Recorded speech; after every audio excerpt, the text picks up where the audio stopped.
A startling discovery today on a Eugene playground, a toddler all by himself, not a grown-up in sight. And that is what happened to staff at Adams Elementary School this morning. KZI 9 News reporter Stacey Kafka was with police today as they search for that boy's family. She's live in the studio to tell us what happened. Stacey? Renee, for more than an hour, police combed through a South Eugene neighborhood trying to reunite a toddler with his family. Police say this was a very rare situation since a little boy was found, but no one ever noticed he was gone. Police went door to door with a toddler in tow, trying to figure out where he belonged. No one reported the child missing. We canvassed the area and knocked on a lot of doors. The search started around 10 in the morning when this little guy was spotted on the playground at Adams Elementary.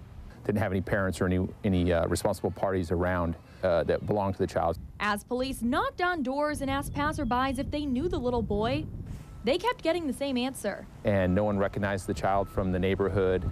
After about an hour and 15 minutes passed, the pastor of a church tuned into KZI 9 News midday and realized he knew the boy who was found.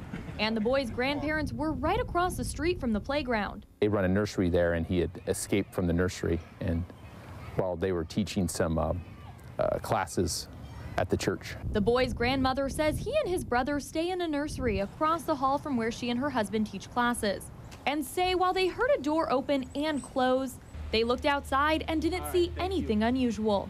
So they didn't notice he was gone. So it was a unique situation, and I'll be doing a report routing it to DHS, but no charges are going to be filed at this time.